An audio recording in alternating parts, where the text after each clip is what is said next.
Jad, well done. You've been saying all week it's all about getting into this business end, the one table, the semi-finals. You've had all sorts of different matches to get there, one-sided matches and comebacks. You must be delighted to be in the last four there. Yeah, I think whenever you get off to a good start early on in the season is always nice. I kind of knew I was playing well. I felt good in practice. Nice to have an event out in China where a lot of the top players played there, just to build the confidence up a little bit, winning that. And yeah, I've come in good form. Only really the game against Chris Wakelin where it was a real tough battle. But the rest has been reasonably comfortable. I've played decent in spells. Been a little bit tricky, but managed just to keep my head at the right times and managed to score heavy as well when I need to.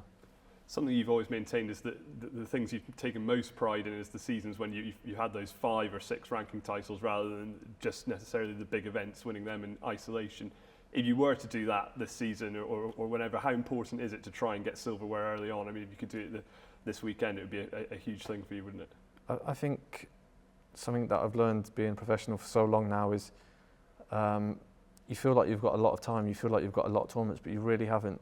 If you lose your first couple of games, 9 times out of 10 it dictates the whole season, and the other way around, if you get off to a good start, you end up having a good season. So much is down to the first couple of events, trying to get that confidence early on.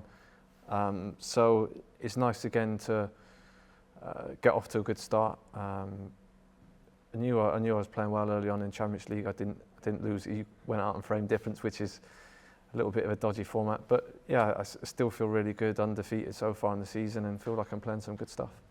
Yeah, John Higgins in the semi-finals. You've had some brilliant battles with him over the years, a couple of world finals and lots of other big matches in between. Just how much are you looking forward to going toe-to-toe with him? Yeah, it's always an incredible occasion against him and always a game I cherish. So yeah, we played each other just a couple of weeks ago in China, and someone that I always get up for. The games always seem to be pretty close. Either way, is probably whoever plays their best snooker normally comes out on top. Is always a great standard. I've had some of the best games I've ever been involved in, and probably some of the best of all time in terms of standards. So I think he enjoys playing me and I enjoy playing him. It's always an open, heavy scoring game and another one I look forward to.